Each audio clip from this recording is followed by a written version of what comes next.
Israel और Iran का युद्ध लगातार बढ़ता हुआ दिखाई दे रहा है। सोचिए, इजराइल अब इस युद्ध में अकेला पड़ गया है और रूस के साथ साथ इटली ने भी अब आंख दिखाना शुरू कर दिया है। इजराइल को लगातार जिस तरीके से हथियार की सप्लाई करवाई जा रही थी, हथियारों से मदद की जा रही थी, असल में अब वो पीछे हट गए हैं। इटली के प्रधानमंत्री ने पहले ही इजरायली हथियारों को भेजने पर रोक लगा दी है, जहां पर उसके साथ साथ रूस भी पीछे हट चुका है और अमेरिका ने तो पहले ही चेतावनी दी थी। जिस तरीके से ईरान पर दिखावटी हमला किया जा रहा था, असल में इजराइल ने दिखावे के लिए जो हमला किया था वो उसे भारी पड़ गया है और तमाम लोग जो हैं अब इजराइल के खिलाफ बगावत करने के लिए मैदान में आ चुके हैं। तमाम अपडेट्स हम आपको बताएंगे, लेकिन जिस तरीके से खबरें हम आपको लगातार बता रहे हैं कि अमेरिका ने इजराइल का साथ इस युद्ध में छोड़ दिया है, क्योंकि अमेरिका में जिस तरीके से चुनाव हो रहे हैं उसको लेके अमेरिका नहीं चाहता है कि कोई भी कॉन्फ्लिक्ट का हिस्सा अभी फिलहाल के तौर पर अमेरिका बने। लेकिन इटली की प्रधानमंत्री ने इजराइल में हथियार भेजने पर रोक लगा दी है, जिसके बाद वो काफ़ी नाराज़ भी हैं इजरायली प्रधानमंत्री से। पूरी विस्तार से खबर बताएंगे। उन इटली में जासूस घुसाए जा रहे थे और जिसके कारण मेलोनी जो है वो काफ़ी नाराज़ है और उन्होंने इजराइल में अपने हथियारों को भेजना यानी सप्लाई पूरे तरीके से बंद कर दी है। इटली में इजरायली एजेंसी मोसाद के एक जासूसी ऑपरेशन को लेकर बवाल मचा हुआ है। मेलोनी काफ़ी नाराज़ बताई जा रही हैं, कई लोग गिरफ्तार भी हुए हैं। अभी हाल में इटली ने इजराइल को हथियार भेजने पर रोक लगा दी है, जिसकी वजह से पूरी दुनिया में हड़कंप मच गया है। जिस तरीके से इजराइल लगातार दावा करता था कि हमारे पास तमाम टैंक हैं, रॉकेट हैं, मिसाइलें हैं, असल में इजराइल के पास ऐसा कुछ भी नहीं निकला। उसने जो अपनी झूठी छवि बनाई थी दुनिया के सामने, अब वो खोखली होती हुई दिखाई दे रही है। और जिस तरीके से लगातार 3 देशों ने फिलहाल के तौर पर इजराइल का साथ छोड़ा है, इजराइल के प्रधानमंत्री के लिए ये बड़ा झटका है। इस युद्ध में वो एक तरीके से अकेला पड़ गया है और ये युद्ध जो है वो इजराइल के प्रधानमंत्री ने शुरू किया था, लेकिन इस पर अभी पूर्ण विराम लगने के बजाय ये युद्ध जो है अपना बड़ा रूप लेता हुआ दिखाई दे रहा है।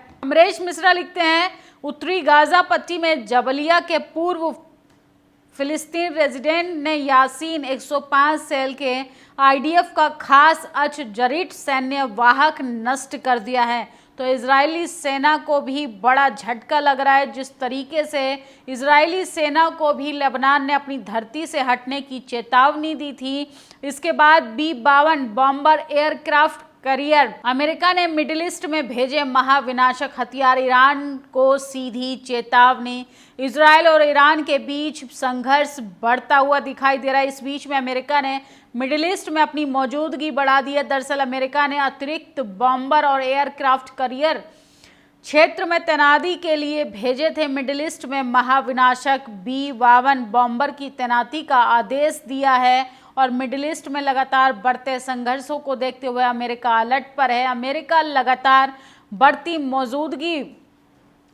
अपनी मौजूदगी बढ़ाता जा रहा है। शुक्रवार को अमेरिकी अधिकारियों ने कहा कि रक्षा मंत्री लॉयड ऑस्टिन ने क्षेत्र में उपस्थिति बढ़ाने के लिए अतिरिक्त बॉम्बर और एयरक्राफ्ट भेजे हैं। एक एयरक्राफ्ट करियर और उसके युद्धपोत रवाना होने की तैयारी में है। टाइम्स ऑफ इजराइल की रिपोर्ट के मुताबिक 4 अमेरिकी रक्षा अधिकारियों के मुताबिक ऑस्टिन ने कई B-52 एस्ट्रोफोरेस्ट बम वर्षक विमान, टैंकर विमान, नौसेना के साथ साथ तमाम चीज़ों को भी तैनात करने का आदेश दिया है। ये तैनाती ऐसे समय पर हो रही है जब गाज़ा में हमास और लेबनान में हिजबुल्लाह के साथ इजराइल का युद्ध बढ़ रहा है और युद्ध बढ़ने के बीच कई अधिकारी युद्ध विराम की मांग कर रहे हैं। अमेरिका ने बार बार कहा कि वह इजराइल की रक्षा करेगा और लाल सागर में जहाज़ों के खिलाफ हूती विद्रोह के हमलों से बचाएगा। इसके अतिरिक्त हाल ही में इजराइल की ओर से किए गए हमले की जवाबी कार्रवाई में धमकी में ईरान जो है इजराइल को दे चुका है और अमेरिका ने अपने हाथ जो हैं इजराइल से पीछे खड़े कर लिए हैं और ईरान की सीधा सीधा चेतावनी है। ईरान ने चेतावनी देने के लिए लंबी दूरी के परमाणु सक्षम B-52 बम वर्षक को बार बार मिडिल ईस्ट में तैनात किया गया है। हाल ही के दिनों में ये दूसरी बार है कि अमेरिका बम वर्षक का इस्तेमाल क्षेत्र में सुरक्षा को मौजूद करने के लिए किया जाएगा। इस महीने की शुरुआत में यमन में अंडरग्राउंड हूती ठिकानों पर हमला करने के लिए B-2 स्टिल्ट बम वर्षक का इस्तेमाल किया जा रहा है। पहले ही ईरान चेतावनी दे चुका है कि हम 5 नवंबर से पहले इजराइल में बड़ा धमाका करने वाले हैं। सोचिए, और तमाम देशों ने अपने हथियारों की सप्लाई इजराइल को देना बंद कर दी है। अमेरिका ने जिस तरीके से प्रॉमिसेस किए थे, वादे किए थे नेतन्याहू से कि वो हर कीमत पर इजराइल के पीछे से बैक सपोर्ट करेगा, उसकी रक्षा करेगा, उसको युद्ध के मैदान में आगे नहीं छोड़ेगा, और वो भी अब पीछे हटकर इजराइल को बड़ा झटका देता हुआ दिखाई दे रहा है। जबकि इस बड़े युद्ध में देखा जाए तो अमेरिका की एक अहम भूमिका देखने के लिए मिल रही थी, जो कि अब कहीं ना कहीं इजराइल जो है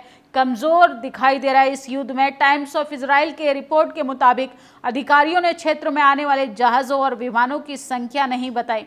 हालांकि इसके परिणाम स्वरूप क्षेत्रों में अमेरिकी सैनिकों को कुल संख्या की कमी आने की संभावना, क्योंकि एक विमान वाहक पोत में लगभग 5000 नाविक होते हैं, लेकिन बम वर्षक विमानों के क्षेत्र में आने से अमेरिका की लड़ाकू ताकत बढ़ेगी। क्षेत्र में वर्तमान में लगभग 43,000 अमेरिकी सैनिक हैं, और जिस तरीके से लगातार हमले हो रहे हैं, इजराइल की सेना के लोग मारे जा रहे हैं, कई बड़े अधिकारी जो हैं वो भी खत्म हो गए हैं, उनको भी कहीं ना कहीं अब निशाना बनाया जा रहा है। जिस तरीके से इजराइल सोचकर युद्ध की शुरुआत किया था कि कुर्सी को बचाया जाएगा, वो लगातार लंबे समय तक के लिए वहाँ के प्रधानमंत्री बने रहेंगे, असल में वैसा कुछ भी नहीं हुआ, उल्टा इजराइल की बर्बादी होना शुरू हो गई है। और कैसे हिजबुल्ला ने इफ्ताक, अबीबी और उत्तर इजराइल में अल कुवाक जैसी बस्तियों पर रॉकेट से पोछार का निशाना बनाया, तो इजराइल के तमाम जो बस्तियां हैं उन पर भी हमला किया जा रहा है। और ईरान सेना प्रमुख जनरल फादवी ने इजराइल पर हमले की घोषणा कर दी है। फादवी ने कहा, इस बार हमारा जवाबी हमला पिछले 1 अक्टूबर को हुए हमले से ज़्यादा भयानक होगा। बयान के बाद नेतन्याहू ने थर्ड एयर डिफेंस सिस्टम को हाई अलर्ट पर कर दिया है।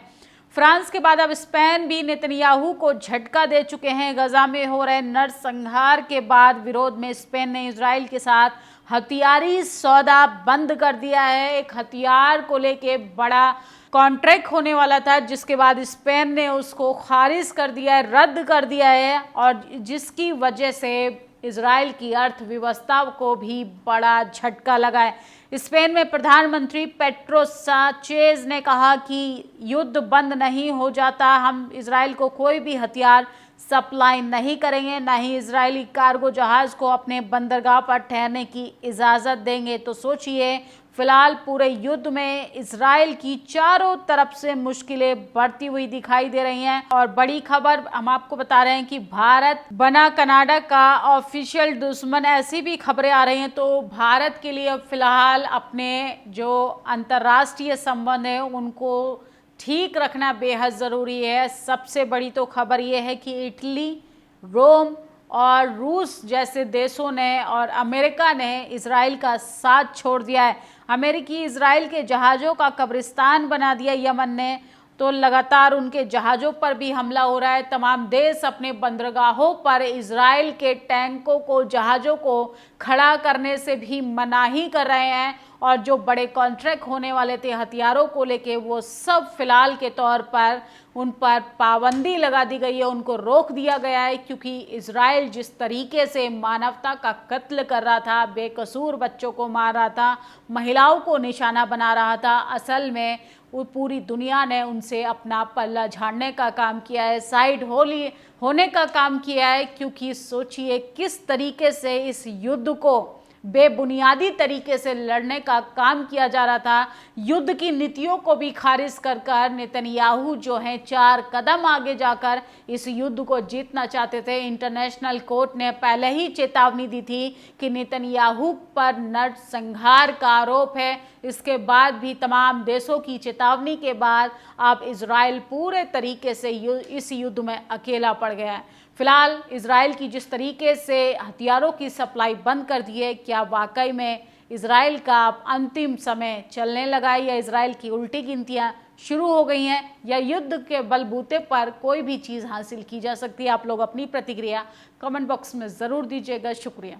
नेशनल दस्तक की आपसे गुजारिश है कि अगर इसको बचाना चाहते हैं तो नेशनल दस्तक को सब्सक्राइब करने के लिए रेड कलर के सब्सक्राइब बटन को दबाएं, फिर बेल आइकन की घंटी दबाएं। नेशनल दस्तक को बचाने के लिए बहुत जरूरी है कि हर खबर को शेयर करें, लाइक करें, कमेंट जरूर करें।